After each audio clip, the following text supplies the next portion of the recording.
Merhaba arkadaşlar, örgü kanalıma hoş geldiniz. Minik kız çocuklarımız için çok güzel model bir elbise yaptım. Bugün bu elbise anlatımını sizlerle paylaşmak istiyorum. Ben bugün elbise anlatımını 3-6 aylık bir bebek için yapıyorum arkadaşlar. Ama siz bu elbiseyi yeni doğan bebek için yapabilirsiniz. 1, 2, 3, 5 yaş, her yaş kız çocuklarınız için yapabilirsiniz. Elbise örgüsüne yakadan zincir yaparak başlıyoruz. Siz bu elbiseyi yeni doğan bebek için yapacaksanız 8-10 zincir eksik yaparak daha küçük bebek için yapabilirsiniz. 1-2 yaş için yapacaksanız arkadaşlar benimle aynı sayıda başlayabilirsiniz. Sadece bu arttırma sırasını 2 sıra fazla yaparsanız yapacağınız elbise daha büyük ölçüde olacaktır. Yüksekliğinde benim yaptığımdan daha fazla yapmanız gerekecektir. Siz 6-12 aylık bebek için yapmak istiyorsanız burayı aynı şekilde yapabilirsiniz. Bu etek yüksekliğini benim yaptığımdan bir 2-3 sıra fazla yaparsanız daha büyük kız çocuklarınız için olacaktır. Arkadan düğmeli bir elbise yaptım bakın. Bu şekilde arkadan düğmeli kullanışlı bir elbise modeli arkadaşlar.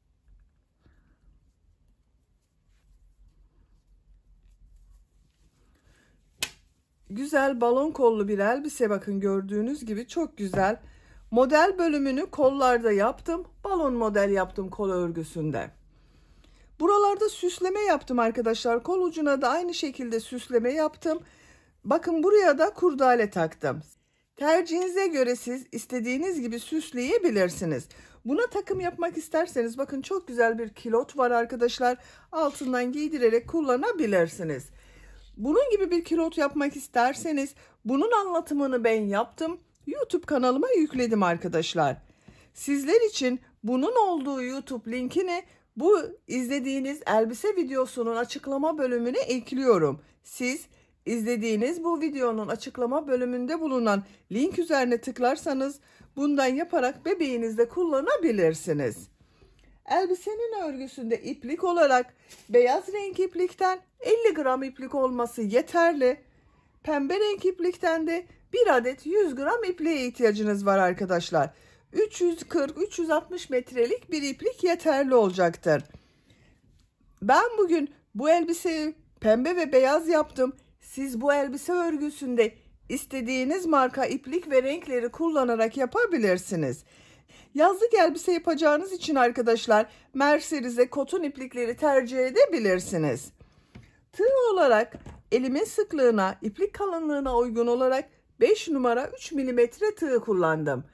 Sizin eliniz sıkıysa 3,5-4 milimetre tığları kullanmanızı tavsiye ederim arkadaşlar. Elbiseyi 3-6 aylık yaptığımı söyledim. Ölçülerini de videonun sonunda söylüyorum arkadaşlar. İpliğe tığ hazırlayalım. Hep birlikte bu güzel elbisenin örgüsüne başlayalım. Örgü kanalıma abone değilseniz abone olmayı unutmayın lütfen. Örgü kanalıma abone olmak ücretsiz. Örgü kanalıma ücretsiz abone olup orada bulunan zil şeklini dokunarak açık yaparsanız kanalıma video yüklediğim zaman ilk önce size bildirim gelir. Örgülerimden herkesten önce sizin haberiniz olur. İzlediğiniz videolarıma beğeni ve yorumlarınızı yaparsanız çok sevinirim arkadaşlar. Hepinize kolay gelsin. İyi çalışmalar.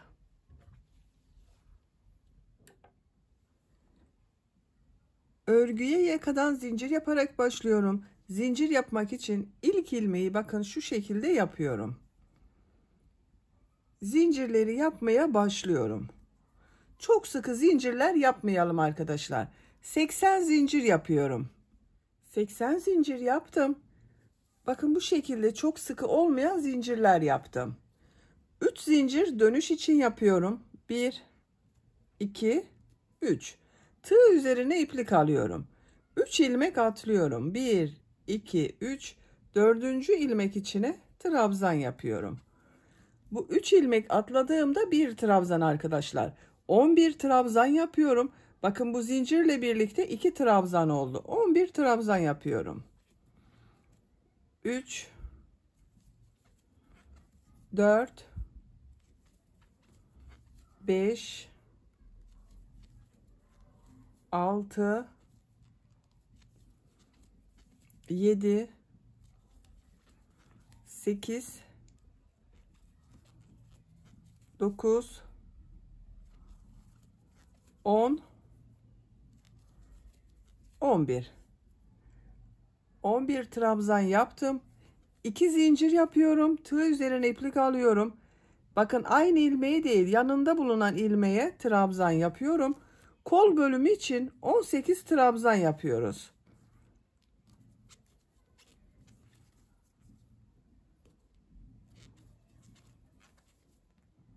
Bakın 3 trabzanı yaptım. 18 trabzanı tamamlayalım.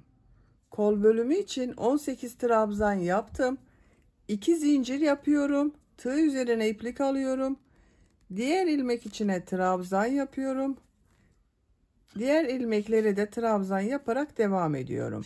22 trabzan yapalım. 22 trabzanı yaptım. 2 zincir yapıyorum. Diğer kol bölümü için 18 trabzan yapıyorum. Bakın bu kolda 18 trabzan yaptım. Bu kol içinde 18 trabzan yapıyorum. Diğer ilmeğe trabzanı yapıyorum.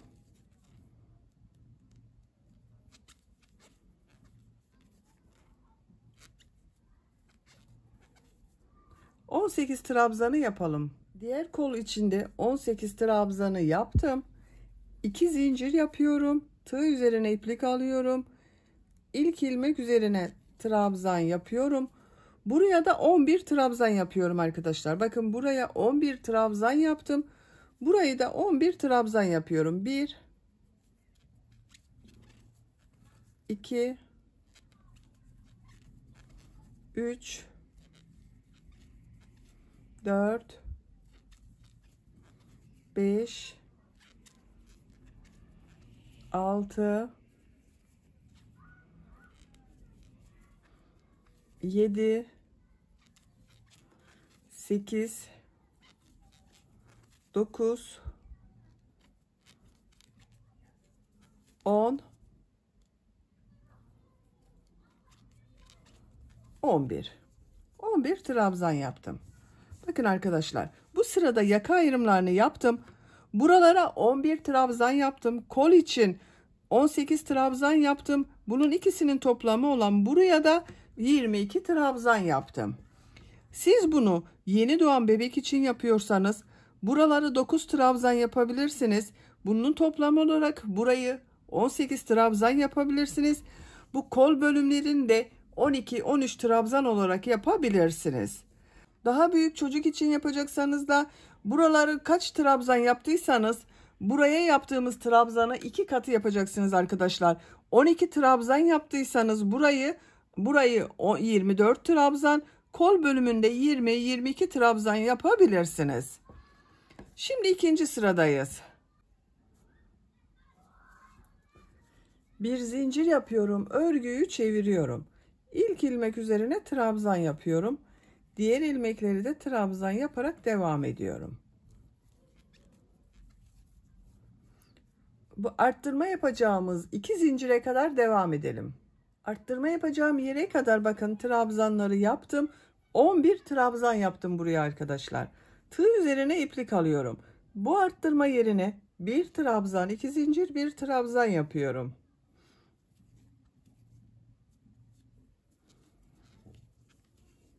Bakın arttırmaları yaptım. Tığ üzerine iplik alıyorum. Diğer ilmeklere trabzan yaparak devam ediyorum.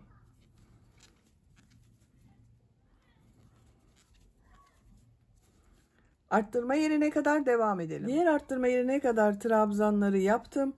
Buraya bir trabzan, 2 zincir, bir trabzan yapıyorum.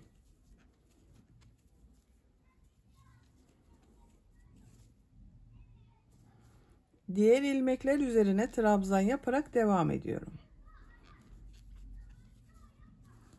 Arttırma yerine kadar devam edelim. Diğer arttırma yerine kadar trabzanları yaptım. Buraya bir trabzan, 2 zincir, bir trabzan yapıyorum.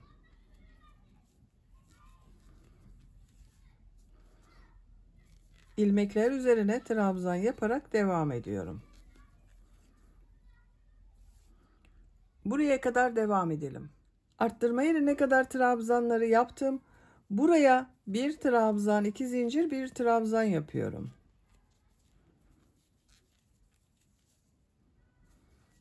Diğer ilmeklere trabzan yaparak devam ediyorum.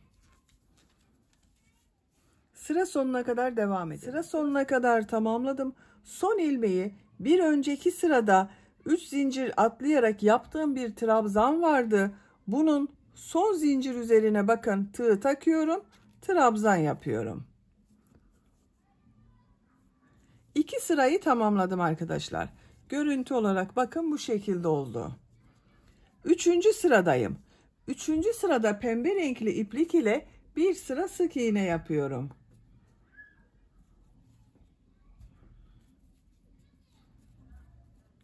İlmek rengini pembe renkli yapıyorum.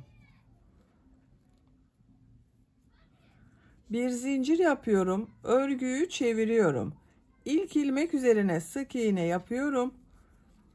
Diğer ilmeklere de sık iğne yapıyorum.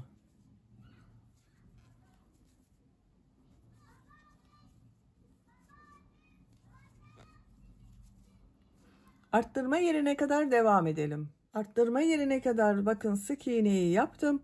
Buraya bir sık iğne, 2 zincir, bir sık iğne yapıyorum arttırma yerine.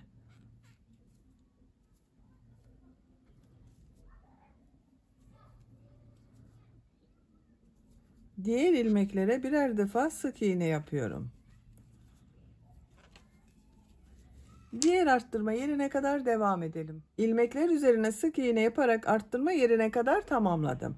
Arttırma yerine bir sık iğne, 2 zincir, bir sık iğne yapıyorum.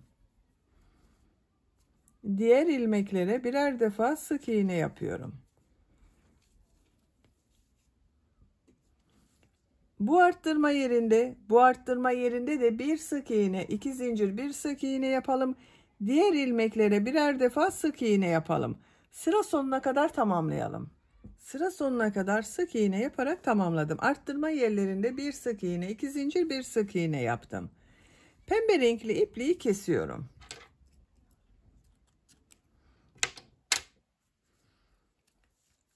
Dördüncü sıradayım. 4. sırada beyaz renkli iplik ile trabzan sırası yapıyorum. Bakın beyaz renkli ipliği burada bekletiyordum. Bu ilk ilmeğe tığı takıyorum. Beyaz renkli ipliği ilmek yapıyorum bakın burada. Bir zincir yapıyorum. Tığ üzerine iplik alıyorum. İlk ilmek üzerine trabzan yapıyorum. Diğer ilmeklere trabzan yaparak devam ediyorum. Trabzan sırası yapıyoruz. Arttırma yerine kadar devam edelim. Arttırma yerine kadar trabzanı yaptım. Bu arttırma zincirinin üzerine bir trabzan, 2 zincir, bir trabzan yapıyorum. Diğer ilmeklere birer defa trabzan yapıyorum. Bakın arkadaşlar. Arttırma yerlerinde bir trabzan, 2 zincir, bir trabzan yapalım. Diğer ilmeklere birer defa trabzan yapalım. Bu trabzan sırasını 2 sıra yapalım. Daha sonra tekrar pembe renkli sık iğne yapacağız arkadaşlar. 2 sıra beyaz trabzan sırasını tamamlayalım. 2 sıra trabzanı tamamladım arkadaşlar bakın. Bu arttırma yerlerinde yine bir trabzan, 2 zincir, bir trabzan yaptım. Pembe renk ile sık iğne yaptığım sıradayım. İlmek rengini pembe renkli yapıyorum. Bir zincir yapıyorum. Örgüyü çeviriyorum. Bak beyaz ipliği burada bekletiyorum. İlk ilmek üzerine sık iğne yapıyorum. Diğer ilmekleri sık iğne yaparak devam ediyorum.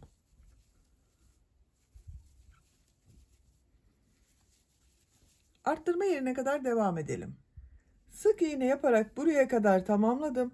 Bu 2 zincir üzerine bir sık iğne, 2 zincir, bir sık iğne yapıyorum. Diğer ilmeklere sık iğne yaparak devam ediyorum.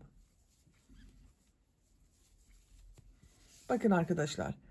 Bir sık iğne, 2 zincir, bir sık iğne yaptım. Burada ve burada yine bir sık iğne, 2 zincir, bir sık iğne yapalım. Sıra sonuna kadar devam edelim. Sonraki sırada bu ipliği bak şuradan burada yaptığımız gibi üst ilmeğe alalım. Bak şu şekilde ilmek yapalım. Bir zincir yapıp trabzan sırası yapalım. 2 sıra trabzan sırası, 1 sıra sık iğne yapıyorum. Arttırma yerlerinde hep bak, 1 trabzan, 2 zincir, 1 trabzan, 1 sık iğne, 2 zincir, 1 sık iğne olarak yapıyorum. Yaka örgüsünü yapacak olduğunuz çocuğun büyüklüğüne göre arttırmalar yaparak tamamlayalım. Yaka örgüsünü her sırada arttırmalar yaparak yapacağım ölçüye göre tamamladım. Kaç sıra yaptığımı sayıyorum. Bak, 3 sıra pembe renk iplik ile sık iğne yaptım. 2, 4, 6, 8 sıra beyaz renk iplik ile trabzan sırası yaptım. Santimetre olarak ölçüyorum. 9 santimetre yükseklik var. Benim yapacağım ölçü için bu yeterli. Siz biraz büyük olsun istiyorsanız 1 veya 2 sıra arttırmalara devam edebilirsiniz. Bak, bu sırada 1 sıra pembe renk iplik ile sık iğne yapıp bir sırada trabzan sırası 1-2 sıra devam ederseniz daha büyük ölçüde olur arkadaşlar. Açık olarak görelim. Bakın bu şekilde. Bu sırada kolları gövdeden ayırıyorum. Örgüye artık gövdenin örgüsüyle devam ediyorum. Bir zincir yapıyorum. Örgüyü çeviriyorum. İlk ilmek üzerine trabzan yapıyorum. Diğer ilmeklere trabzan yaparak devam ediyorum. Bu arttırma yaptığımız yere kadar devam edelim. Arttırma yapacağım yere kadar bak tamamladım. Bu arttırma yerine 2 trabzan yapıyorum.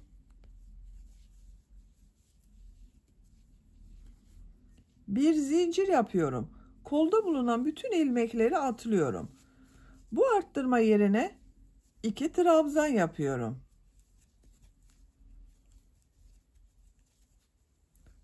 Diğer ilmeklere trabzan yaparak devam ediyorum.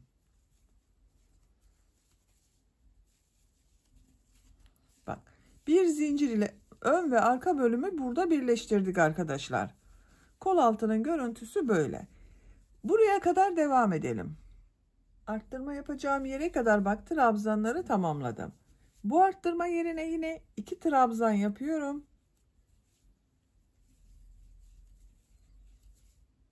Bir zincir yapıyorum. Tığ üzerine iplik alıyorum. Kolda bulunan bütün ilmekleri atlıyorum.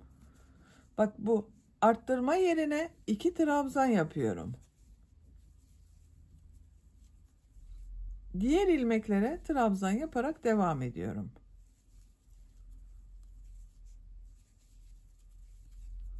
Bak, kol altının görüntüsü böyle arkadaşlar. Sıra sonuna kadar devam edelim. Sıra sonuna kadar tamamladım. Bu sırada kol bölümlerini gövde bölümünden ayırdık. Bak, ön ve arka bölümü kol altında birleştirdik arkadaşlar. Bu sıra sonunda bulunan ilmek ile ilk ilmeği de birleştirerek artık örgüye tek parça şeklinde devam ediyorum. Bak, ilk başta bulunan bu ilmeğe tığ takıyorum. İplik aldım. İlmek içinden çektim. Tığ üzerinde bulunan ilmekten de çektim arkadaşlar. Bakın, burayı birleştirdim. Artık örgü tek parça olacak. Trabzan sırasının şeklinin değişmemesi için yine örgüyü değiştiriyorum. Bakın, yuvarlak oldu ama 2 zincir yapıyorum. Örgüyü çeviriyorum. Yine trabzan sırası yapıyorum. İlk ilmek üzerine trabzan yapıyorum. Diğer ilmeklere de trabzan yaparak devam ediyorum.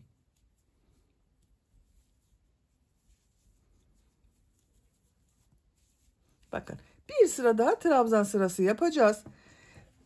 Her ilmeğe birer defa trabzan yapalım. Bakın, bu kol altında bulunan ilmeğe de bir trabzan yapıyoruz. İsterseniz buraya 2 trabzan da yapabilirsiniz arkadaşlar.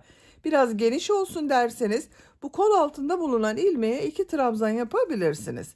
Sıra sonuna kadar devam edelim. Sıra sonuna kadar tamamladım. Son ilmeği ilk yaptığım, bakın bu 2 zincir yaparak yaptığım bir ilmek var. Bununla ilmek kaydırma yaparak birleştiriyorum. Beyaz ipliği kesiyorum.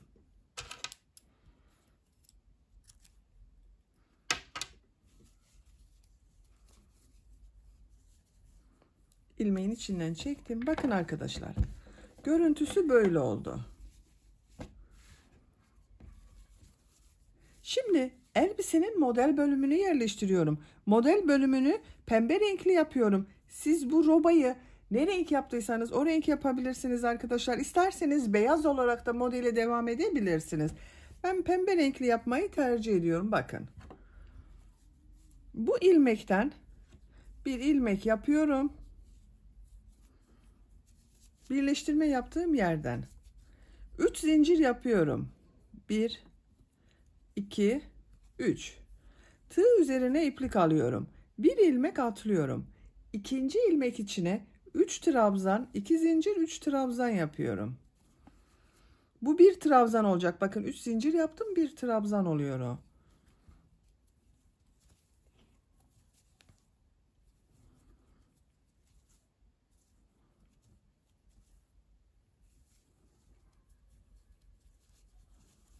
Aynı ilmek içine 3 trabzan, 2 zincir, 3 trabzan yapıyorum.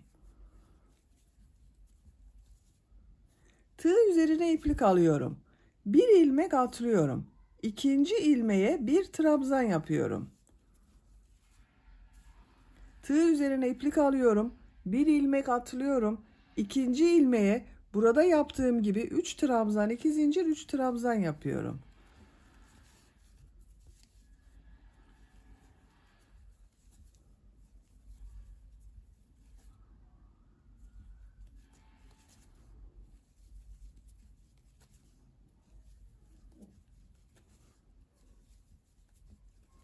Üç trabzan, 2 zincir, 3 trabzan yaptım. Tığ üzerine iplik alıyorum. Bir ilmek atlıyorum. İkinci ilmeğe bir trabzan yapıyorum. Tığ üzerine iplik alıyorum. Bir ilmek atlıyorum. İkinci ilmeğe 3 trabzan, 2 zincir, 3 trabzan yapıyorum.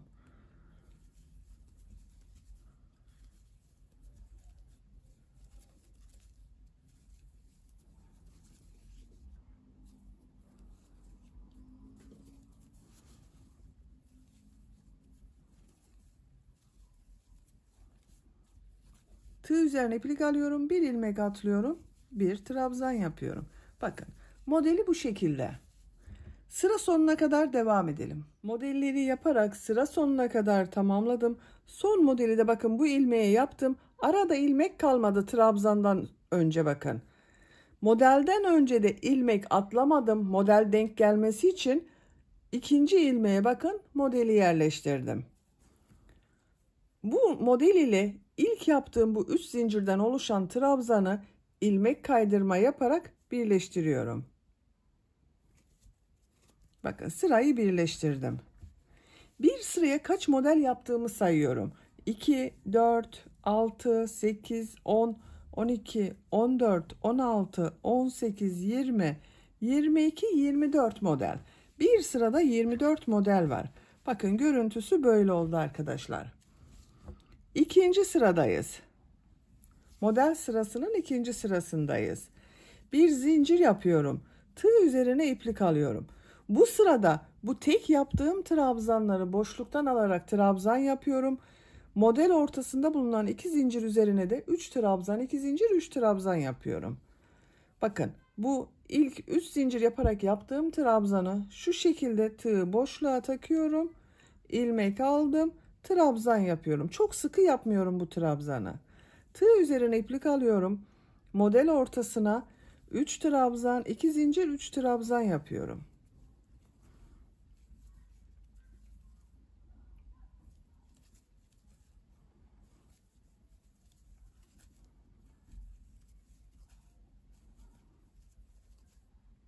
Tığ üzerine iplik alıyorum.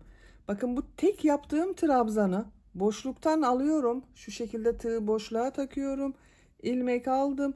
Uzun yapıyorum trabzan arkadaşlar. Çok sıkı yapmıyorum bu trabzanı. Bir trabzan yapıyorum. Tığ üzerine iplik alıyorum. Model ortasına 3 trabzan, 2 zincir, 3 trabzan yapıyorum.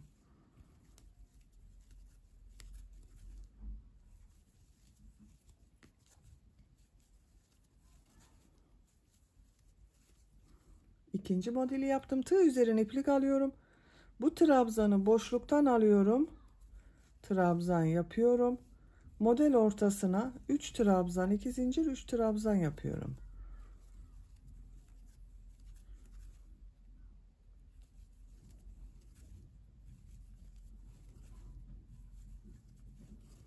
Bakın bu şekilde oluyor.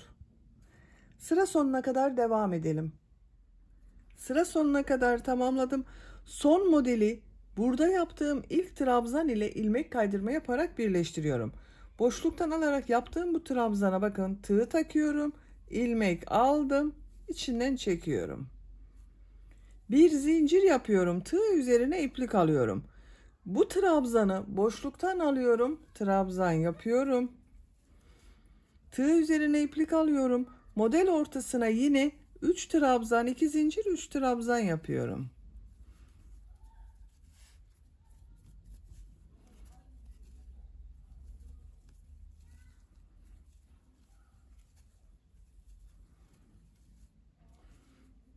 Bu trabzanı boşluktan alıyorum, trabzan yapıyorum. Bakın bunu uzatarak yapıyorum arkadaşlar. Diğer model ortasına da 3 trabzan, 2 zincir, 3 trabzan yapıyorum.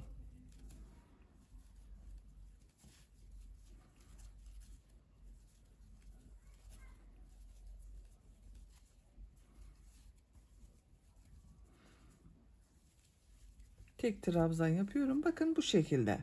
Elbisenin etek örgüsü bu şekilde devam edecek. Bu modelli bölümü tercihinize ve yapacak olduğunuz çocuğun büyüklüğüne göre istediğiniz kadar model sırasını tekrarlayarak tamamlayalım. Elbisenin etek bölümünü 17 model sırası olarak yaptım. 1, 2, 3, 4, 5, 6, 7, 8, 9, 10, 11, 12, 13, 14, 15, 16, 17. 18. sıradayım. Santimetre olarak ölçüyorum. 20 santimetre yükseklik var. Bu yükseklik benim tercihime göre yeterli arkadaşlar. Siz uzun olsun istiyorsanız 1-2 model sırası devam edebilirsiniz. 18. sırada dilimli bir model yapıyorum. Burada bitirmedim. Bakın en son ilmek kaydırma yaparak birleştirdim. Bir zincir yapıyorum. Tığ üzerine iplik alıyorum. Bu 2 zincirli boşluğa 8 trabzan yapıyorum.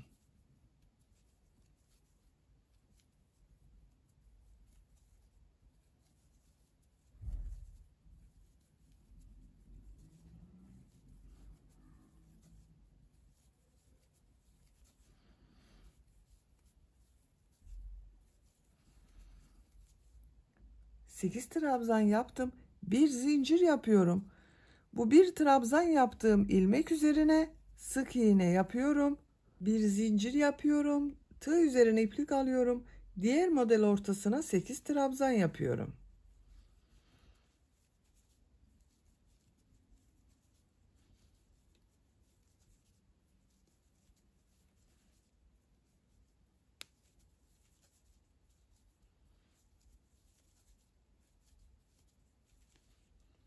Sekiz trabzan yaptım. Bir zincir yapıyorum. Trabzan üzerine sık iğne yapıyorum. Bir zincir yapıyorum. Diğer model ortasına 8 trabzan yapıyorum.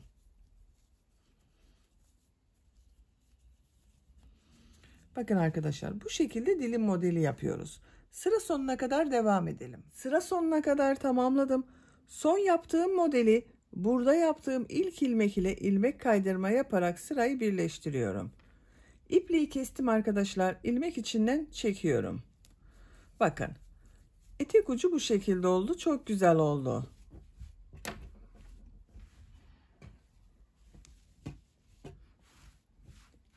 Etek bölümünü bitirdik. Şimdi bu yaka çevresinde sık iğne yapıyorum. Bu sık iğneleri yaparken bakın buradan başlıyorum. Buraya 2 tane düğme iliği yapıyorum. Siz isterseniz bağlamalı yapabilirsiniz veya bir düğme yapabilirsiniz. Ben 2 düğmeli yapıyorum bugün. Buradan iplik bağlıyorum.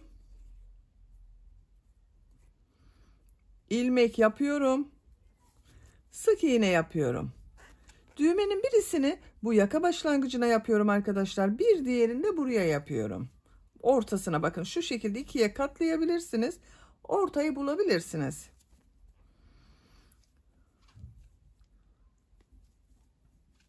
Her trabzan sırasına 2 sık iğne denk geliyor arkadaşlar. Siz kendinize göre bakın burası çekme yapmasın veya geniş durmasın. Buraya düğme iliği için zincir yapıyorum. 7 zincir yapıyorum düğme iliği için. 3, 4, 5, 6, 7. Aynı ilmek içine sık iğne yapıyorum. Buraya dikeceğiniz düğmeye göre bu zincir sayısı daha az veya daha çok olabilir. Ben bu şekilde bir düğme dikiyorum. Bakın içinden geçiriyorum. Bunun içinden geçeceği şekilde düğme iliği yaptım.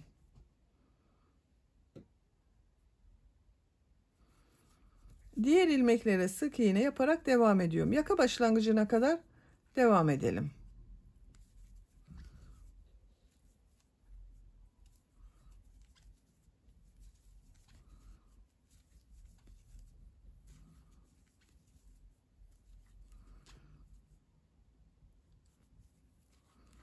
Bakın buraya kadar yaptım. Düğme iliği için 7 zincir yapıyorum. Aynı ilmek içine sık iğne yapıyorum. Bakın 2 düğme iliği yaptım arkadaşlar. Sık iğne yapıyorum. Yaka çevresinde de sık iğne yaparak devam ediyorum. Her ilmek üzerine bir sık iğne yapıyorum.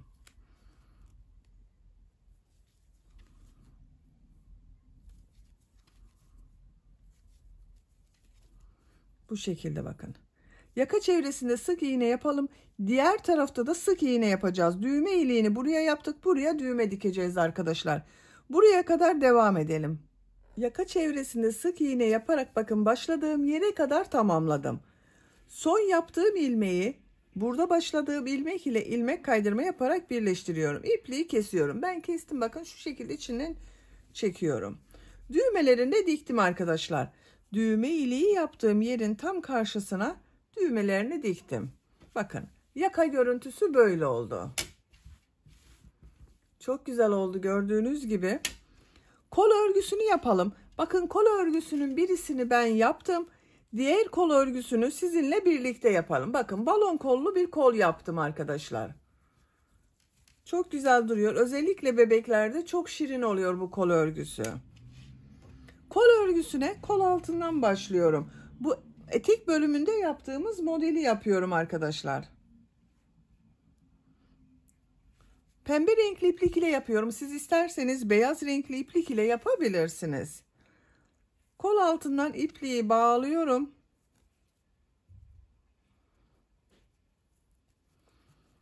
Bir ilmek yapıyorum.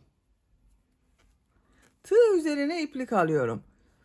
Bakın bu kolda bulunan ilk ilmek üzerine 3 trabzan 2 zincir 3 trabzan yapıyorum.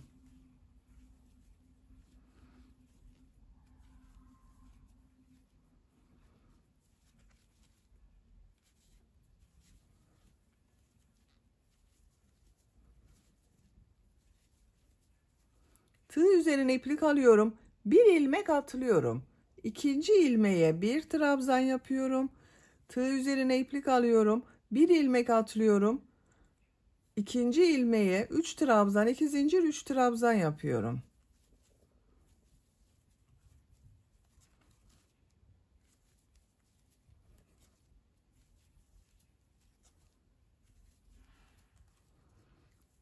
Bir ilmek atlıyorum, bir trabzan yapıyorum. Bir ilmek atlıyorum, 3 trabzan, 2 zincir, 3 trabzan yapıyorum. Bakın. Görüntü böyle arkadaşlar. Bu etek örgüsünü başladığımız gibi. Sıra sonuna kadar devam edelim. Modelleri yaparak sıra sonuna kadar tamamladım. Son yaptığım modeli bu ilmek ile ilmek kaydırma yaparak birleştiriyorum arkadaşlar. Bakın bu ilmeğe model yaptım. Bu ilmeği atlıyorum. İlk ilmek ile ilmek kaydırma yaparak sırayı birleştiriyorum. Bakın görüntü böyle oldu. Kaç model yaptığımı sayıyorum. 1, 2, 3, 4, 5, 6, 7, 8, 9, 10. Bir sıraya 10 model yaptım. Siz tercihinize göre biraz daha geniş ve bol bir kol istiyorsanız bunu bir model arttırma yapabilirsiniz. Gövdede yaptığımız model gibi yapacağız. 3 zincir yapıyorum. Tığ üzerine iplik alıyorum. Model ortasına 3 trabzan 2 zincir 3 trabzan yapıyorum.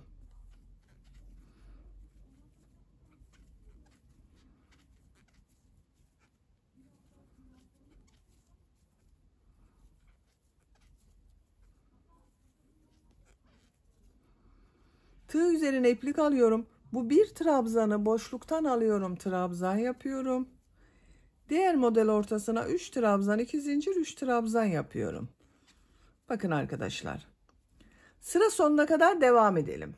Sıra sonuna kadar tamamladım. Son yaptığım modeli burada 3 zincir yaparak yaptığım bir trabzan var. Bununla ilmek kaydırma yaparak birleştiriyorum. Şu şekilde bakın tığı takıyorum.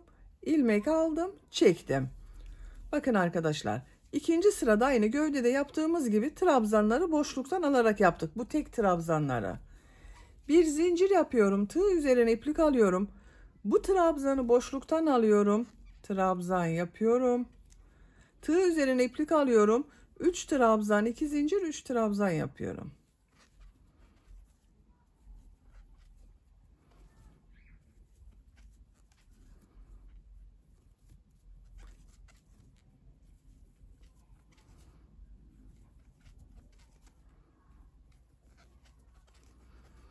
Bu trabzanı boşluktan alıyorum. Trabzan yapıyorum. Kol örgüsü bu şekilde devam edecek arkadaşlar. Ben bu kol örgüsünü 7 model sırası yaptım. Sonra bakın sık iğne ile bu şekilde yaptım. Bu kolun örgüsünü de 7 sıra olarak tamamlayalım gelelim.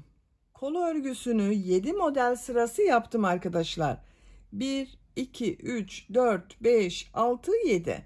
Bu yükseklik benim yapacağım ölçü için yeterli. Siz bu elbiseyi uzun kollu da yapabilirsiniz arkadaşlar. Ben bugün kısa kollu bir elbise yapıyorum. Kısa balon kollu bir elbise yapıyorum. Siz uzun kollu bir elbise yapmak istiyorsanız bu model sırasını devam edebilirsiniz. İstediğiniz kadar uzatabilirsiniz. Bu sırada sık iğneler yapacağız ve burayı biraz toplayacağız. Bakın çok geniş bir kol örgüsü var burada.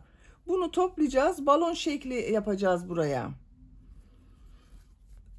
Bakın son ilmeği ilk ilmek ile ilmek kaydırma yaparak birleştirdim. Bir zincir yapıyorum. Bu ilmeğe bir sık iğne yapıyorum. Model ortasında 2 zincir var. Üzerine 2 sık iğne yapıyorum.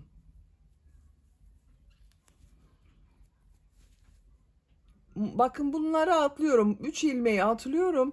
Bu trabzan üzerine bir sık iğne yapıyorum. Model ortasına 2 sık iğne yapıyorum. Bu bir trabzan üzerine bir sık iğne yapıyorum.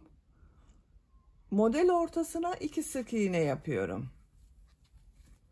Bakın bu şekilde biraz dar kol yapacağız arkadaşlar. Sıra sonuna kadar devam edelim. Sıra sonuna kadar tamamladım.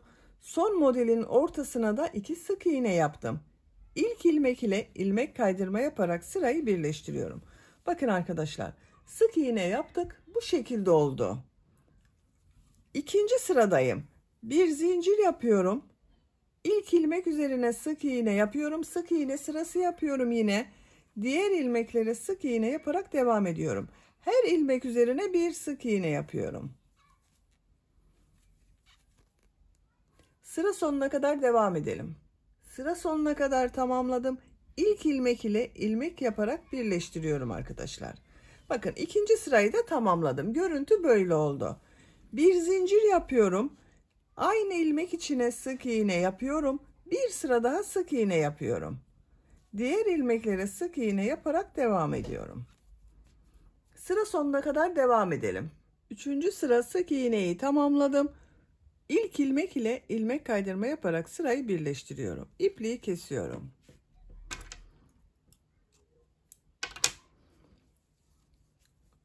Kolun örgüsünü böylece tamamladım arkadaşlar. Bakın bu şekilde oldu. Çok güzel kol oldu. Balon kol oldu. Diğer kol örgüsünde bu kol örgüsü gibi başlayıp yapabilirsiniz. Ben 2 kolu da bitirdim. Böylece elbise örgüsünü de tamamlamış oldum. Bakın çok şirin ve güzel bir elbise oldu. Kollar da çok güzel oldu arkadaşlar. Elbisenin bitmiş olarak size ölçülerini söylüyorum. Kol altının buradan gövde genişliğini ölçüyorum. 22 santimetre. Yüksekliğini ölçüyorum. Kol altından yükseklik ölçüyorum. 23 santimetre. Omuzdan itibaren tam yüksekliğini ölçüyorum. 34 santimetre. Ben bugün bu elbiseyi 3-6 aylık bir bebek için yaptım arkadaşlar. Ama siz bu yüksekliği 1-2 sıra fazla yaparak 6-12 aylık bebek için de yapabilirsiniz. Genişliği güzel. Bakın. Arka görüntüsü de bu şekilde. Örgü anlatımının sonuna gelmiş oldum. Beni dinlediğiniz ve izlediğiniz için hepinize çok teşekkür ederim. Örgü kanalıma abone değilseniz abone olmayı unutmayın lütfen. Örgü kanalıma abone olmak ücretsiz. Örgü kanalıma ücretsiz abone olup orada bulunan zil şeklini dokunarak açık yaparsanız kanalıma video yüklediğim zaman ilk önce size bildirim gelir. Örgülerimden herkesten önce sizin haberiniz olur. İzlediğiniz videolarıma beğeni ve yorumlarınızı yaparsanız çok sevinirim arkadaşlar. Sizlerle yeni örgülerde görüşmek dileğiyle. Hoşça kalın, sevgiyle kalın.